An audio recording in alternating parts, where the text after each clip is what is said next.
트위터에 올라온 그 소개에 따르면 영화 얘기를 하다가 의자에 앉아 같이 죽자 뭐 이런 말이 써 있어서 오늘 그러면 마음껏 해도 되는 건가 했는데 그건 아니랍니다. 그래서 아쉽게도 예, 어느 순간까지 할지 저도 잘 모르겠습니다. 하여튼 뭐 허락된 시간까지 열심히 진행하도록 하겠습니다.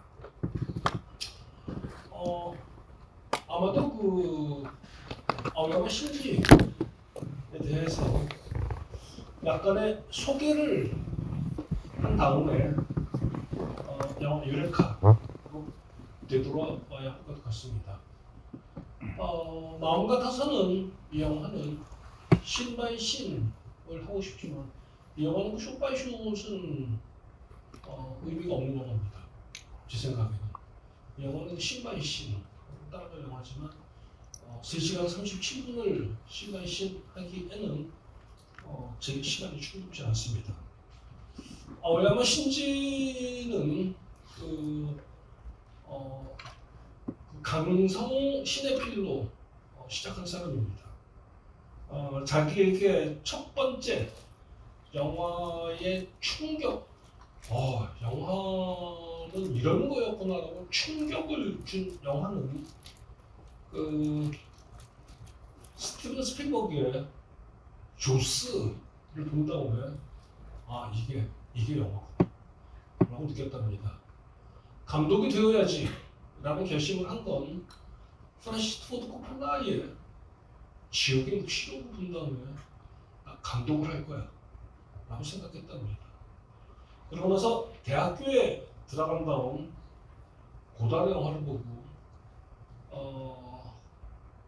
평생을 영화에 자신을 바치기로 결정했답니다. 아마 이 자리에도 영화에 자기를 바치겠다. 영화의 그 재단에 나를 올리고 싶다. 라는 마음을 가지신 분도 계실 거라고 생각합니다. 하지만 그 아오야마 신지가 고등학교 시절 영화에만 열중한 건 아닙니다.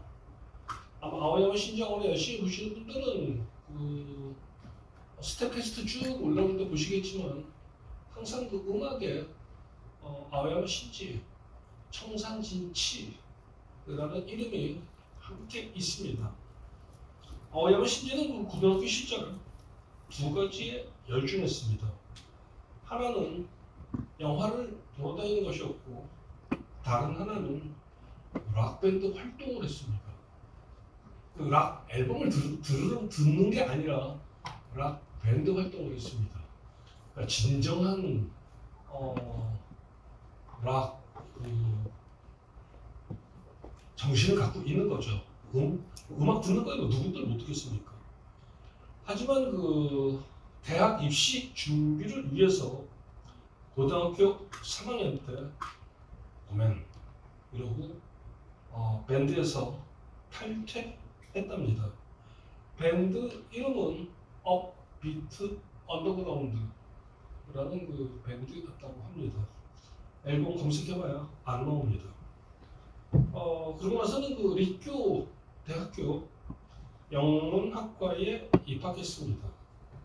이때 리쿄 대학교에서는 아직은 전설적인 그 명성을 얻기 전에 그러니까 프랑스에서 공부하고 돌아온 하스미 시게히코가 영화 표현론이라는 수업을 진행하고 있었습니다.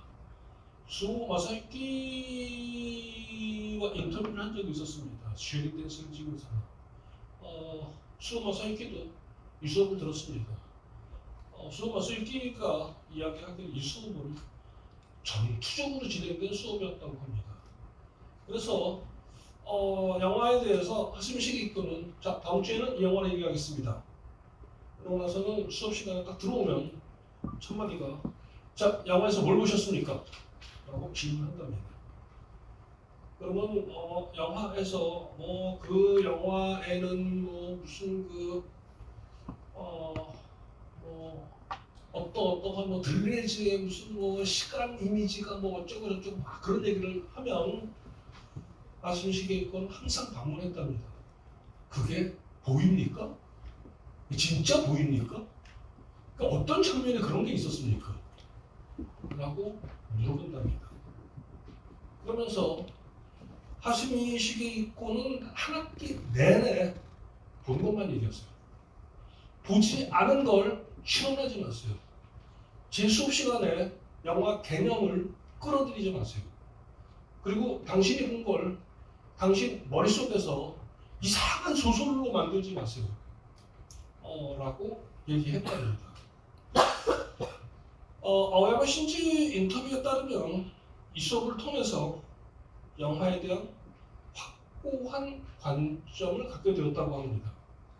이 수업을 일단 들으면 제 개인적인 생각입니다. 사람이 이상해집니다. 그 영화를 이상하게 보기 시작합니다. 그래서 남들은 아무 관심도 없는 거에 대해서 이게 핵심이지. 이 영화는 이게 핵심이지. 남들은 아무도 얘기하지 않아. 근데 이 영화는 그 3분만 보면 돼. 라는 말을 거리낌 없이 하는 인간들입니다. 근데 아오야마 신지의 선배였던 학교에서 마주친 적이 없는 그러자 기요시는 처음부터 영화를 만드는데 재능이 있었지만 아오야마 신지는 영화보다도 영화 비평으로 재능을 보였습니다. 어느 정도의 재능이었는가? 하시면 시기껏 계속 리포트를 받았답니다. 근데 대학교 2학년 때 아오야마 신지 대학교 2학년 때 히로시마 내 사랑과 지난해 마리앙바티서에 관한 리포트를 제출했답니다. 하시미 시게이코가 이 리포트를 읽고 감탄했답니다. 그래서 따로 불렀답니다. 도대체 학생들이 주요다니는 누군지 알 수가 없으니까 도대체 어떤 학생인지 만나보고 싶어서 따로 불렀다고 합니다. 말하자면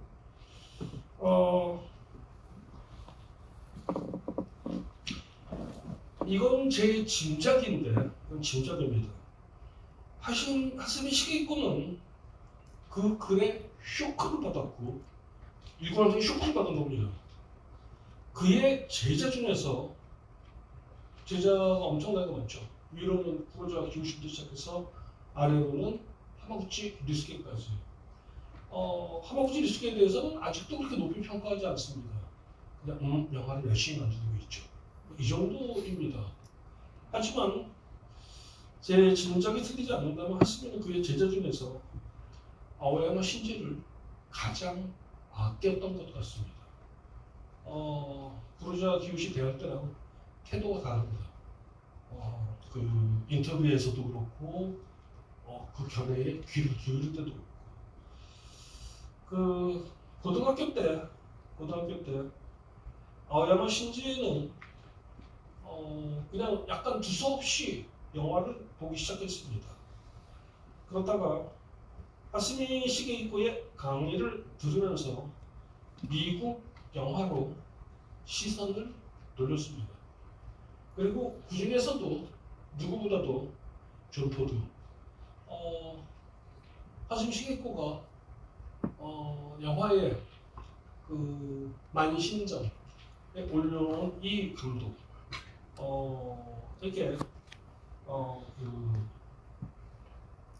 근데 사실은 솔직하게 말하면 아오야마 신지가 이건 하스미 시게이코에 대한 존경으로 경배를 바친 건지 진심으로 마음속으로부터 좋아하는 건지 잘 모르겠습니다.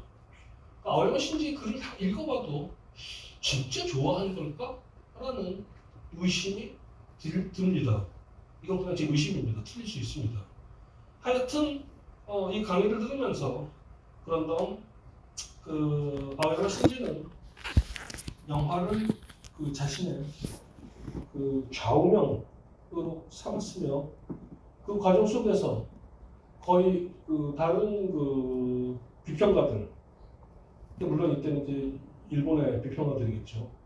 일본의 비평가들이 별로 관심을 기울이지 않던 그 시기에는 1980년대에는 별 관심을 기울이지 않았던 스티븐 스필버그, 클린트 이스트우드를 재발견하게 되었습니다. 그리고 허스미의 강의 덕분에 로자 휴시는 그냥 건너뛰었는데 아오야마 신지는 존 카사비치의 영화를 열심히 보기 시작했습니다. 아마 그 하마구치 리스케가 존 카사비치 영화를 열심히 보기 시작한 건 하마구치 리스케의 영화 비평집을 읽으신 분이 틀림없이 계실 겁니다. 근데 그 비평집을 읽고 있으면 하스미 시게이코의 영향을 별로 받지 않았습니다. 그러니까 어느 순간에 하마구치는 저분은 영화 비평가야, 나는 영화 감독이야. 그러니까 우리는 서로 가는 길이 달라 라고 선을 그었다라는 느낌이 있습니다. 뭐 존경할 만한 분이지 라는 그 존경의 태도는 변치 않지만 만났을 때도 그랬고 하여튼 뭔가 약간 그 거리감을 느꼈었습니다. 그러니까 하마구치 스케는 자기가 감독이라는 거의 확고한 생각이 있습니다. 그걸로 미뤄보건데 하마구치 스케가 존 카사비치 영화를 열심히 보기 시작한 건 아오야마 신지의 영향이 있다는 게 제 생각입니다. 우리들에게는 잘 알려져 있진 않지만 하스미 시게이코가 1980년대에 가장 열심히 밀었던 유럽 영화 감독이 두 사람이 있습니다. 이상한 정도로 잘 알려진 사실입니다. 열심히 밀었던 한 사람은 다니엘 슈미트. 한국의 시네필들 이상하게 이 사람을 그냥 건너뛰고 있습니다. 다른 한 사람 빈벤더스. 맞습니다. 열광하는 건 충분히 이해할 수 있습니다. 왜? 벤더스는 파리 시네마테크에서 자력으로, 말하자면 그때는 아무도 겉들도 보지 않던 시절이었으니까 자력으로 오지아스 진로를 발견한 사람입니다. 아마도 그렇기 때문에 이 빈벤더스의 영화에 호의를 갖고 있었겠지요.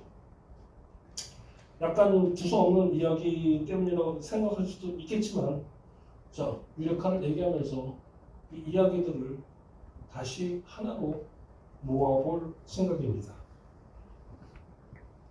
한 가지가 더 있을 겁니다. 빈벤더스에 대한 호의는. 그 당시에 서독은 아직 통일되기 전 서독은 그 전쟁을 경험한 나라이고 두 개의 독일로 쪼개졌죠. 그래서 그 독일 감독들은 기본적으로 할리우드 영화에 반감이 있었습니다.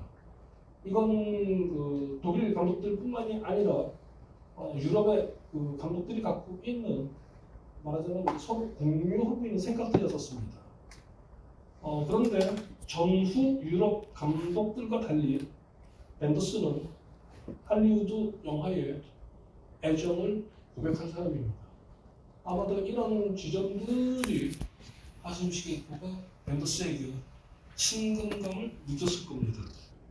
어떤 의미에서 아오야마 신지는 하스미 시게이코 제자들 중에서도 하스미 타입의 모범생입니다. 그냥 공부로만 모범생을 찾으면 말할 것도 없이 하마구치 리스케겠죠. 미친 듯이 공부한 인간이니까. 고등학교 때는 미친 듯이 공부한 인간이니까. 얼마나 공부 열심히 했나? 도쿄대를 차석으로 들어갔으니까. 재수를 하긴 했지만. 아오야마 신지는 1995년에 자신도 인정하고 싶지 않은 V시네마, 그러니까 비디오 영화죠. 일종의 AV 영화입니다. 교과서에는 없어 라는 첫 영화를 찍었습니다.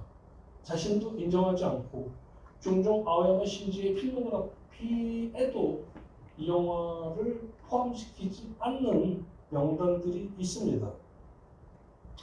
그런 다음 1996년에 하이프리스를 찍었습니다. 아오야마 신지 자신도 그렇게 생각하고 아오야마 신지의 필모에도 종종 이 영화를 천영화로 소개합니다. 일일이 소개할 겨를이 없습니다. 우리가 오늘 이야기할 유레카는 아오야마 신지의 7번째 장편 영화입니다. 단서를 다는 건 아오야마 신지는 장편 영화도 열심히 찍었지만 단편 영화를 열심히 찍었습니다. 그러니까 아오야마 신지는 영화를 만드는 거에 말하자면 완전히 자기가 매혹된 사람입니다. 이 점이 고로자 규시와 다른 점입니다. 아오야마 신지 필모그래피를 보면 유레카를 찍은 다음에도 8편의 영화를 더 만들었고 2020년에 상공에 산다 라는 영화를 만든 다음 2022년 3월 21일 세상을 떠났습니다. 그의 나이 57세, 57, 너무 이른 나이에 세상을 떠났습니다. 아오야마 신지를 쫓아가면서 이 사람의 한 가지 특별한 점은 가슴 시계이고조차 인정할 만큼 영화 비평에 그렇게 재능이 있었지만 그러나 좌담에는 여기저기 참석했지만 영화 비평을 열심히 쓰지 않았습니다. 대신 아오야마 신지가 보여준 특별한 점은 소설을 열심히 썼습니다. 그래서 때로는 자신이 찍은 영화를 다시 소설로 옮기거나 우리가 오늘 본 영화 유레카는 개봉에서 흥행에 실패했습니다. 이 영화가 다시 주목을 받게 된 건 이 유레카를 근거로 하여 시나리오가 아닙니다. 유레카는 소설로 아오야마 신지가 다시 썼습니다. 그리고 의외로 그게 적극적으로 받아들여졌던 모양입니다. 그리고 다른 한편으로 영화와 상관없는 소설도 독립적으로 발표하였습니다. 서로 선후배 사이이고 같이 하심이 같은 교실에 있지는 않았지만 같은 스승 밑에서 배웠지만 아마도 이런 점이 고로자 규시와 아오야마 신지의 차이를 보여주는 대목일 겁니다. 좀 더 선명한 차이를 보여주는 대목. 다이리 시네마가 2010년도에 지구상에 있는 많은 비평가들, 감독들, 영화제 프로그래머들에게 2010년이 됐었을 때 21세기 첫 10년 동안의 걸작 앙케이트를 구했습니다. 명단을 다 읊을 수는 없지만 그때 고로자 규시는 10편 중에 한 편으로 봉준호의 괴물을 뽑았습니다. 근데 아오야마 신지는 홍상수의 해변의 여인을 뽑았습니다. 말하자면 이 차이점. 지난 10년 동안에 괴물이 10편에 뽑힐만 하지 라고 생각했었던 사람. 그러나 반대로 고로자 규시는 홍상수에게 관심이 없습니다. 한승우도 아직까지도 잘 모르겠답니다. 정말 그가 좋은 감독인지 잘 모르겠다는 입장을 유지하고 있습니다. 하지만 아오야마 신지는 해변의 여인을 자신의 여인들 중에 하나로 뽑았습니다. 많이 사적인 얘기를 좀 더 하겠습니다. 이건 언젠가 한번 하고 싶었던 얘기입니다. 저에게 영화 유레카를 가장 먼저 추천한 사람은 고로자 기요시였습니다. 고로자 기요시가 이 영화 봐 라고 추천했습니다. 1999년의 일입니다. 가을이 끝나가고 막 겨울이 시작될 때 그때 저는 제1회 전주 영화제 프로그래머였었고 그래서 일본 영화들을 가져오기 위하여 도쿄를 방문했습니다. 그때 고로자 기요시를 만났습니다. 고로자 기요시가 관심이 있었으니까. 그래서 근데 그때 그 해에 고로자 기요시 3편 영화를 찍었습니다. 인간 합격, 거대한 환영, 카리스마. 제가 가져오고 싶었던 영화는 카리스마가 있었습니다. 저는 지금도 카리스마가 도로자 기요시의 베스트 3편 중에 하나라고 생각하는 사람입니다. 근데 도로자 기요시가 약간 저에게 만났을 때 실망스러운 얘기를 했습니다. 아쉽게도 카리스마를 부산영화제가 가져갔다라는 이야기였었습니다. 영화제 프로그래머를 하면 가장 힘든 건 항상 그 경쟁에 뛰어들어야 된다는 겁니다. 그러면서 도로자 기요시가 저에게 내가 아오야마 신지의 유레카 가편집을 봤는데 아직 완전히 편집이 안 끝난 상태죠. 진심으로 정말 저는 그 감독들 보는 남영화 칭찬인데 그 진심이 아닙니다. 너무 좋아요, 뭐 굉장히 좋아요, 좋다고 그러는데 뭐 이런 식으로 보통 칭찬합니다. 특히 한국 감독들 정말 칭찬에 인사해요. 다 다른 감독의 영화에 대해서. 근데 정말 진심으로 이 영화를 칭찬하면서 걸적이다 라는 표현을 썼습니다. 그런 다음 맨 마지막에 단서를 달았습니다. 단 한 가지 단점이 있다. 뭡니까? 상영 시간이 길다. 3시간이 넘는다 라고 얘기했습니다. 영화제에서 3시간이 넘으면 시간 표시하기가 굉장히 어렵다는 걸 알고 있는 것 같았습니다.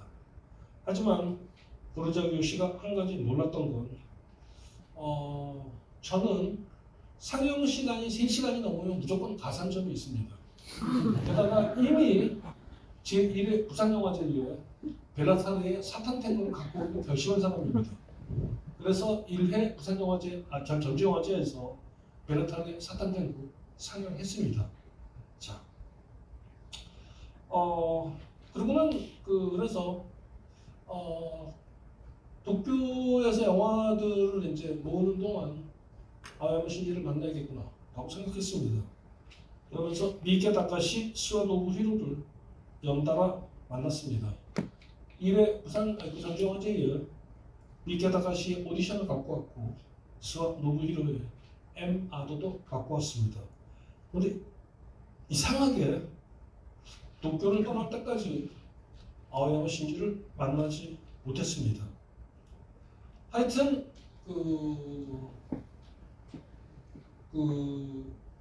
당신 영화를 보기 전에 갖고 올 수가 없으니까 꼭 보고 싶다 라는 서신을 보냈습니다.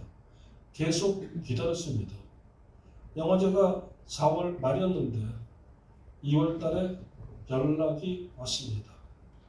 스미마셍 라고 시작하는 편지. 깐느 경쟁에 결정됐다는 편지였습니다. 깐느는 자신들이 프리미어 상영을 고수하는 영화제이고 전주는 깐느 앞에 있었기 때문에 유레카를 갖고 올 수 없었습니다. 그래서 저는 그해 가을 부산영화제에서 상영한 유레카를 일부러 보지 않았습니다. 심지어 부산영화제 프로그램은 표를 줬지만 버렸습니다.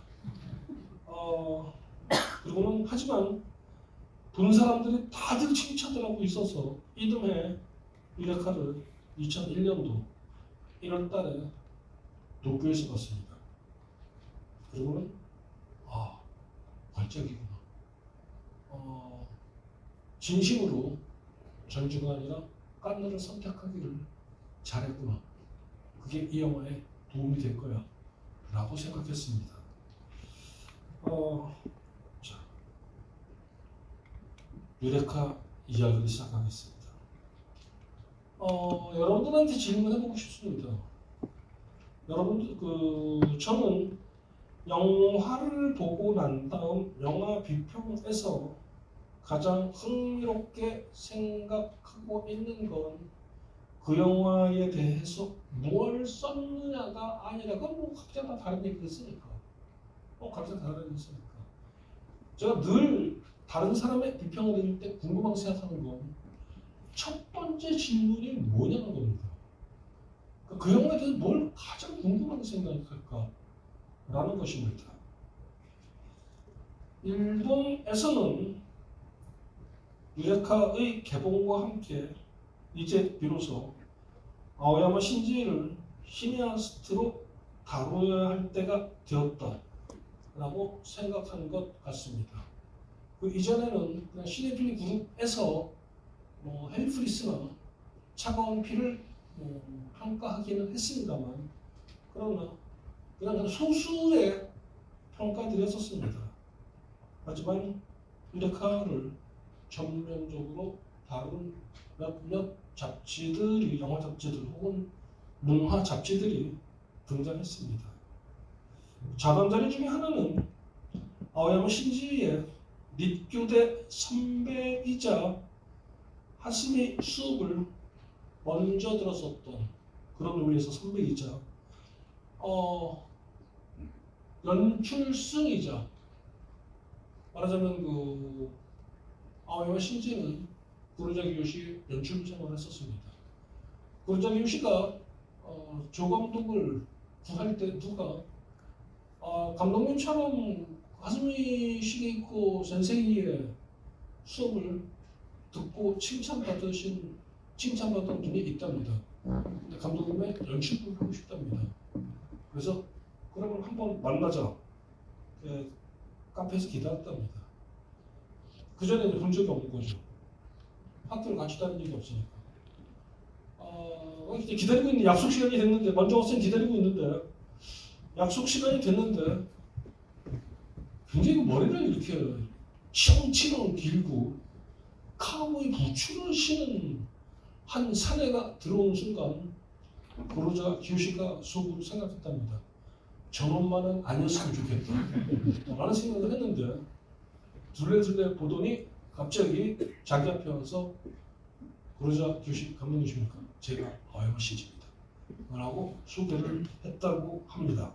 자, 그런 다음에 고로자 기요시는 아오야마 신지를 몹시 아꼈습니다. 시네필 계보에서 하스미 구미라고 할 수 있는 고로자 기요시와 대담을 가졌습니다. 유레카가 개봉된 다음 일입니다. 자, 질문하겠습니다. 자, 방금 영화를 보셨으니까 당신이라면 유레카를 본 다음에 이 영화에 대해서 첫 질문이 뭡니까? 당신의 첫 질문이 뭡니까? 잊지 마십시오. 여러분들 영화를 보신 다음에 영화 메모하고 이런 데가 다 쓸데없는 일이고, 절대 안 봐. 그냥 자기 위로 같은 거야 이거. 그래서 거의 위로에 가까워. 그리고 심지어 어둠 속에서 썼기 때문에 글자도 잘 몰라. 자기가 봐도 얘들 뭐라고 썼던가 이래. 하지만 영화를 보고 난 다음에 딱 끝나고 나서 이 영화에 대해서 내 첫 질문이 뭔가, 이건 늘 기록하십시오. 늘 기록하십시오. 그러면 훗날 그 영화에 대한 거를 다시 꺼집어낼 수 있을 것입니다. 고로자 기요시가 영화 유레카를 본 다음에 했었던 첫 질문, 그냥 아오야마 신지한테 던진 질문입니다. 눈앞에 앉아있는 아오야마 신지한테 왜 이렇게 상영 시간이 긴 영화를 찍었냐는 겁니다. 첫 질문이. 이건 상대방이 감독이라는 생각을 해야 됩니다. 그것도 그냥 취미생활 하는 사람이 아니라 상업 영화 감독이라는 생각을 해야 됩니다. 상영 시간이 긴 영화를 찍으면 개봉이 심각하게 힘들어집니다. 게다가 이 영화들은 필름으로 찍은 영화입니다. 즉시 제작비와 문제가 됩니다.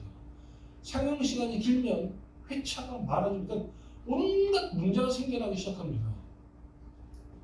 고로자 기요시는 이 영화를 그렇게 상영 시간이 깁니까?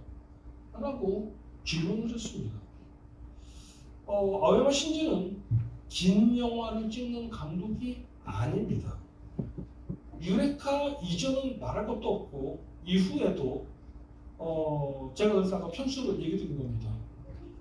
아오야마 신지 계속 영화를 찍었지만 달의 사막이라는 영화가 유레카 다음으로 가장 긴 영화인데 상영 시간 2시간 11분입니다.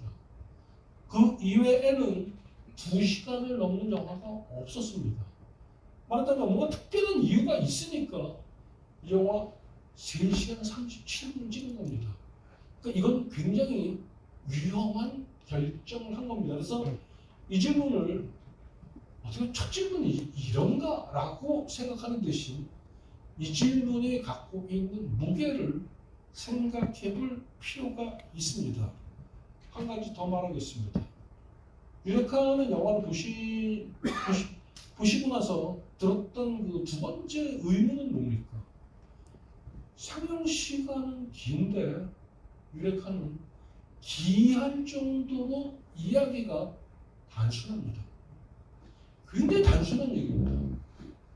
그래서 이 얘기가 이렇게까지 길어야 하는가? 라고 질문하고 싶어지는 영화입니다. 근데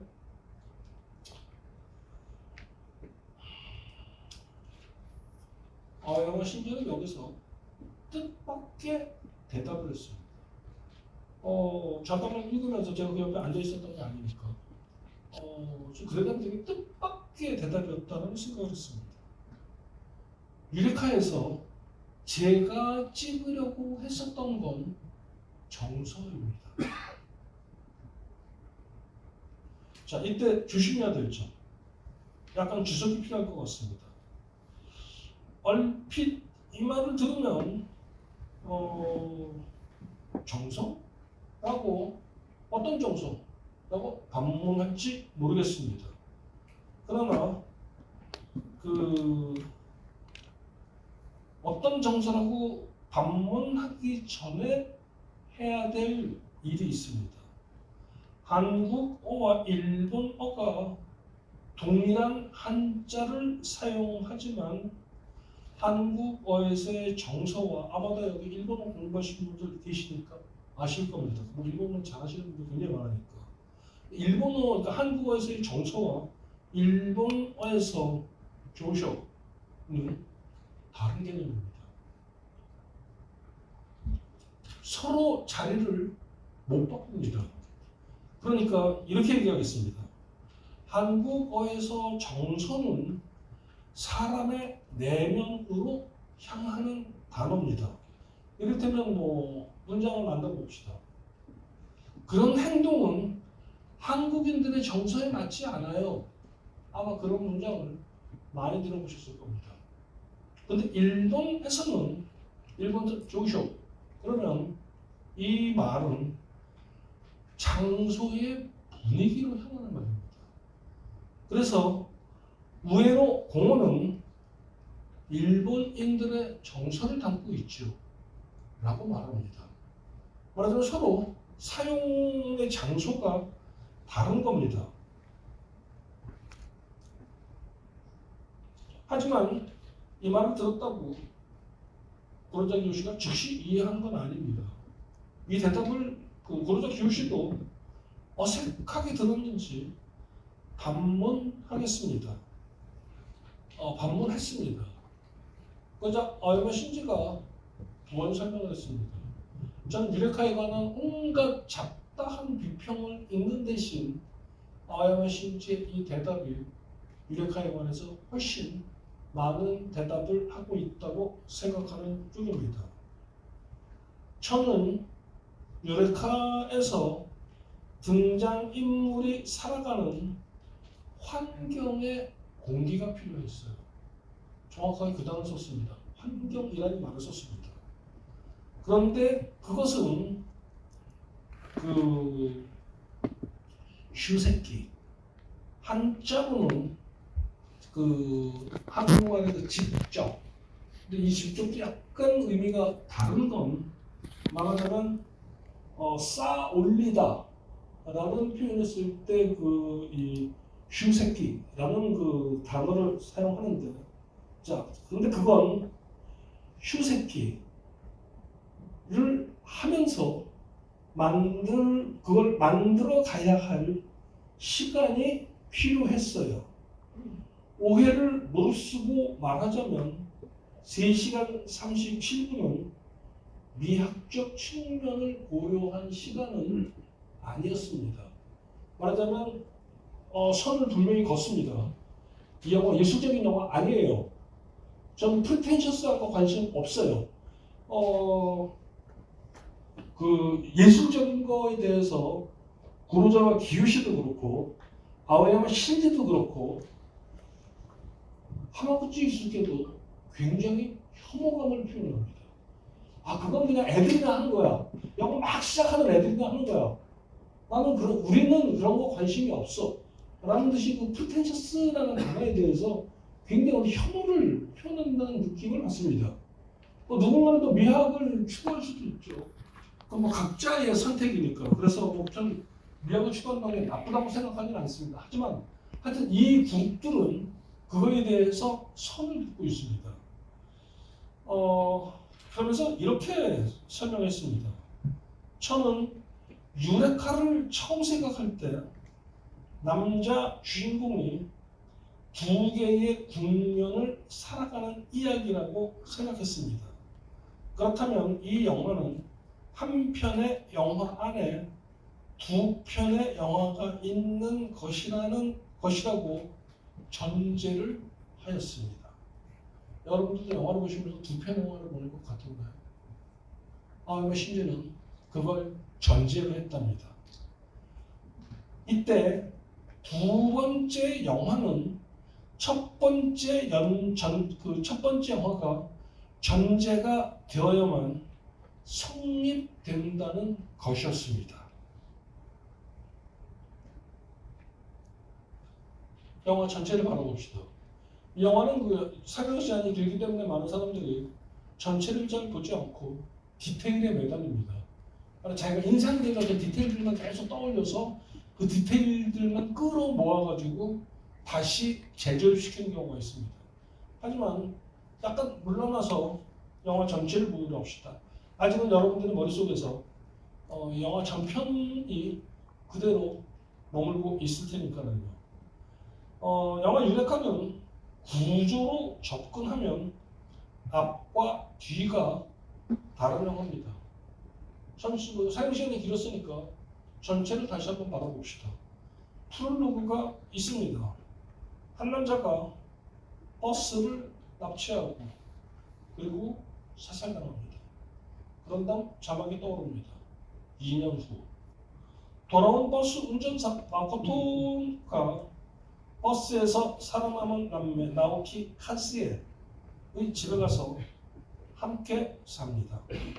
여기에 나오키 카즈에의 친척 아기히코가 함께 머뭅니다. 이게 전반부입니다. 그런 다음 영화가 시작하고 2시간 3분이 지나고 나면 마코토가 새로운 버스를 사서 함께 떠나자고 제안합니다. 나오키 카즈에 아기히코 그리고 마코토가 운전하면서 떠납니다. 아기히코는 중간에 쫓겨나고 나오키는 영화에서 본 것처럼 경찰에 자수하고 이 그룹에서 빠져나갑니다. 에필로그 마코토와 카즈에는 산 정상에 이르고 마코토가 카즈에에게 말합니다. 집에 가자.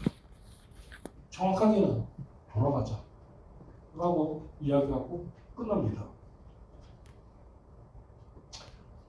통상적인 방식의 영화 비평 담론의 언어를 빌리면 유레카는 둘로 갈라진 영화입니다. 전반부는 하우스에서 진행되는 말하자면 영화의 형식으로 이야기한다면 아마 영화 이론을 조금이라도 공부하신 분들이라면 전반부는 카모슈필이구나 라고 얘기하실 겁니다. 말하자면 무성영화 시대 독일 영화에서 만들어졌었던 실내극 양식, 죄송합니다. 실내에서만 진행되는 어떤 실내극 양식의 영화. 그러고 난 다음에는 버스를 타고 집을 떠나면 후반부는 길에서 진행되는 로드무비가 됩니다. 그러므로 장르로만 설명해도 전반부와 후반부는 카모슈필과 그 로드무비로 나뉘어진 영화라고도 말할 수 있을 것입니다.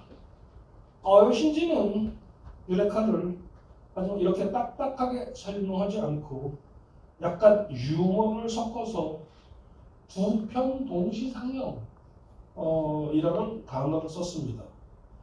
말하자면 아오야마 신지는 유레카가 그 예술영화라고 부르는 것을 거부하는 대신 마치 그 B급 영화를 상영하는 것들은 통상적으로 두 편 영화를 붙여놓고 연달아 그 상영을 하고 그걸 보고 나오는데 마치 이 영화는 그렇게 보아야 하는 영화라는 듯이 말하자면 이 영화는 두 편 동시 상영이에요 라고 표현하기도 했습니다. 아오야마 신지는 락밴드 출신답게 또 다른 인터뷰에서는 영화 유레카를 더블 LP라고 불렀습니다. 그 시대에는 아직 뭐 CD 이제 막 CD들이 있었지만 그래도 역시 음악은 LP로 들어야지라는 세대였었습니다. 요즘에 CD로도 안 듣죠. 그냥 요즘에는 그냥 파일로 듣죠. 자, 밴드 활동을 했던 아오야마 신지는 락 음반에서 더블 LP에 자기는 로망이 있다고 말했습니다. 아마도 그 락 음악을 열중하는 사람들은 통상 쓰는 말 3대 더블 LP 명반이라는 표현을 씁니다. 아마 그 LP 열심히 들으시는 분들은 3대 더블 LP라면 적어도 이건 얘기해야지 하는 음반. 비틀즈의 화이트 앨범, 롤링스톤즈의 익사이런 메인 스트리트, 밥 딜런의 블론드 블론드, 이 세 장은 들어줘야지 라는 말을 하죠. 자, 아오야마 신지의 말입니다. 더블 LP를 듣고 있으면 우선 태도가 달라져요. 첫 번째 LP를 듣고 나서 감동받은 상태로 그런 다음에 그 턴테이블에서 그걸 내려놓고 두 번째 LP를 올려놓으면 두 가지 생각이 교차하죠. 두 번째 LP에서 내가 실망하면 어떡하지? 라는 생각과 다른 한편으로 이 감동이 계속되면 내 감정은 감당할 수 있을까? 아오야마 신지 말의 계속입니다. 저는 마코토가 나오키와 카츠에 남매를 데리고 떠날 때 영화를 보는 관객들이 새로운 각오를 하고 보기를 기대했어요. 왜냐하면 마코토도 지금 새로운 각오를 하고 떠나고 있잖아요. 다른 영화들이 끝날 때 2시간 7분이라고 말했습니다. 출발하는 시간을. 다른 영화들이 보통 끝날 때 유레카는 다시 한번 시작하는 거죠. 자, 말하자면 그런 감흥으로, 그런 리듬으로, 그런 톤으로 이 영화는 바라봐야 될 영화라고까지 말할 수 있을 것입니다. 자, 그러면 인터뷰로 다시 돌아오겠습니다. 영화 유레카에서 아오야마 신지가 말하는 정서란 무엇인가? 아오야마 신지는 몇 번이고 반복해서 일본인들만이 가져보는 정서라는 표현을 썼습니다. 저는 이 말을 일본에서 한 인터뷰니까 아마 구테어 아오야마 신지에게는 부원 설명이 필요 없었을지도 모른다고 생각했습니다. 하지만 우리가 이 맥락을 쫓아가기 위해서는 좀 더 그 맥락을 갖고 구체적으로 설명해야 한다고 생각합니다. 물어보실 겁니다. 어떤 구체성? 자, 저의 대답. 서기 2000년이라는 일본의 정서. 말하자면 그 정서를 우리가 쫓아가야만 영화 유레카와 접촉할 수 있겠구나 라는 생각을 했습니다. 그러면 다시 반문할 겁니다. 2000년에 일본의 정서란 무엇인가? 어떤 정서? 우리는 망했구나라는 정서. 서기 2000년은 우리는 망했구나라는 정서입니다. 자, 그러면 우리는 망했구나라는 이 생각이 언제부터 시작되었는가? 1992년. 아마도 일본 현대사에 대해서 조금이라도 관심 있으신 분들은 연도를 듣는 순간 라고 반문하실 겁니다. 1990년 버블 경제의 버블이 터졌습니다. 그리고는 터지는 순간부터 무슨 일이 벌어졌는가? 그 유명한 일본의 잃어버린 30년이 시작했습니다. 잃어버린 30년을 회복하기 위해서 거의 수단 방법을 가리지 않았죠.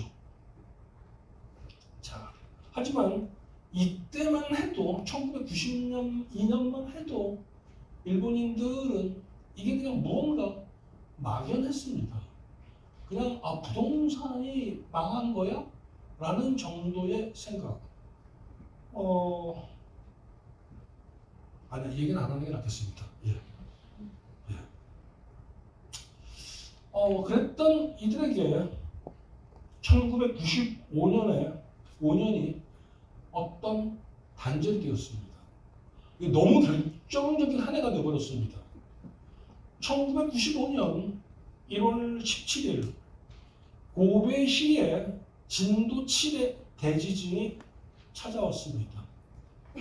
한신 아와이 대지진 혹은 고베 대지진이라고 불렀던 그 지진, 사상자가 6,434명, 부상자만 43,792명인 지진이 찾아왔습니다. 일본은 히로시마 나가사키 원폭 이후 하나의 도시가 파괴되는 것에 대한 트라우마가 있는 나라입니다. 뭔가 느낌이 딱 그 TV에서 이미지를 보는 순간 도시 전체가 원폭을 맞은 이미지를 본 겁니다. 거기서 끝나지 않았습니다. 1995년 3월 20일 옴진리교 교주 아사하라 슈코의 지시에 따라 도쿄에서, 아마 도쿄를 여행을 보신 분들은 아실 겁니다. 도쿄의 전철 중에 마루노우치 라인, 히비야 라인, 치오타 라인에서 이 옴진리교의 그 신도들이 무차별 사리가스를 살포하였습니다. 14명이 사망했고 6,300여 명이 부상당했습니다. 여러분들 생각해보세요. 지하철 2, 3, 4 호선에서 무차별로 독가스를 살포해서 출근길에 살포해서 6,300명이 부상당하는 사건이 어느 날 아침에 터졌다고 생각해보세요. 좀 느닷없이. 일본은 그 이전까지 자신들이 테러로부터 비교적 안전한 국가라는 인식이 있었습니다. 그건 남의 나라 얘기야. 한국도 좀 그런 생각이 있죠. 테러? 큰일이지. 근데 하지만 그래봤자 남의 나라 얘기야. 라는 생각이 있죠. 갑자기 일본은 자신들이 더 이상 안전국가가 아니라는 걸 알게 됐습니다. 막연하게 일본 사회에 음모론과 컬트 종교가 난립하고 있었을 때 그런 일은 영화나 미스테리 소설, 만화에서나 벌어지는 일이야 라고 생각했는데 지하철에서 벌어진 겁니다. 오늘 아침 출근길에 그 일이 벌어진 겁니다. 그 해에 벌어진 세 번째 사건. 일본은 공무원에 대해서 신뢰를 갖고 있는 사회입니다. 아무리 나라가 혼란스러워도 사회보장 안전장치가 작동되고 있다는 국민의 신뢰가 있는 나라입니다. 그런데 언젠가부터 소문이 퍼지기 시작했습니다. 보건성 혈액에 문제가 있다는 괴담이 떠돌고 있었습니다. 대부분 그럴 리가 없다고 생각했고 음모론이라고 여겼습니다. 그런데 1995년 이 문제를 취재했던 언론과 피해자들의 소송으로 혈병 환자 치료를 위해 수입했었던 혈장으로 만든 비가열 혈액 제재가 HIV, 에이즈 바이러스에 오염되었고 이걸 알면서도 이걸 수입한 제약회사와 이걸 승인한 후생성 관료들과 그 자신들이 맞다고 주장하면서 그럴 리가 없다고 안전성을 주장한 의학계가 괜찮아 했었는데 이미 수입한 비가연성 혈액 제제를 다 팔아먹으려고 방치했다는 걸 알게 됐습니다. 어떻게 됐는가? 수혈을 한 사람들은 그냥 다 에이즈에 감염됐습니다. 그걸 갖고 수혈했었던 사람들은 다 방했습니다. 이미 수혈을 하는 숫자, 혈액 장고, 이 혈액 장고 그 수혈하는 숫자가 1,800에서 2,000명에 달한다고 알려져 있습니다. 그건 다 그냥 에이즈 환자가 된 겁니다. 어느 날 갑자기 그냥 에이즈 환자가 된 겁니다. 더 정확하게는 이 사람들 이거에 방치했었던 후생성 관료들, 의사들, 수입한 회사도 1995년입니다. 에이즈가 뭔지 정확하게 몰랐습니다. 그리고는 이미 700명이 의학적으로 설명할 수 없는 죽음을 맞이한 다음입니다. 무슨 일이 생겼는가? 더 이상 정부를 믿을 수 없다는 생각이 퍼져나가기 시작했습니다. 그 얘기가 끝나지 않았습니다. 1995년 9월 4일 일본 오키나와입니다. 미군 해병 3명이 만 12살인 초등학교 6학년 소녀를 납치해서 미군 훈련장으로 끌려가 집단 성폭행을 했습니다. 미군 해병 3명은 모두 체포되었지만 미국과 일본 간의 지휘협정 수파에 따라 미군 3명은 미군 기지 안에 머무르면서 일본 경찰이 방문 조사하였습니다. 이 사건은 일본 전체를 흔들었습니다. 일본 전체만 흔든 게 아니라 이 사건으로 한국도 쇼크를 받았습니다. 왜? 한국도 수파 협정을 맺고 있기 때문에. 그래서 이 사건 때문에 한국에서도 한국과 미군 사이의 수파 협정 일부를 변경하기에 이릅니다. 이 사건은 일본인들이 오랫동안 잊고 살았다가 이제 뭐 태평양전이 다 끝난 얘기야 라고 살았던 이 일본 사람들에게 일본이 미국의 관리 아래 감시당하는, 말하자면 그런 그 전범 국가라는 걸 일깨워 주었습니다. 일본 우리들이 우리도 군대를 가져야 돼 라는 그 이야기가 이때부터 본격적으로 시작되었습니다. 문제가 계속 발생하고 있는데 뭘 해볼 수 있는 게 없다는 무력함을 1995년 한 해 시작해서 끝날 때까지 한 해 내내 계속 봐야만 했었습니다. 그러면서 이 사건들이 갑자기 왜 일제히 1995년에 벌어진 것일까? 라고 질문하기 시작했습니다. 자, 이런 걸 한꺼번에 질문하면 이제 어떤 일이 벌어진다?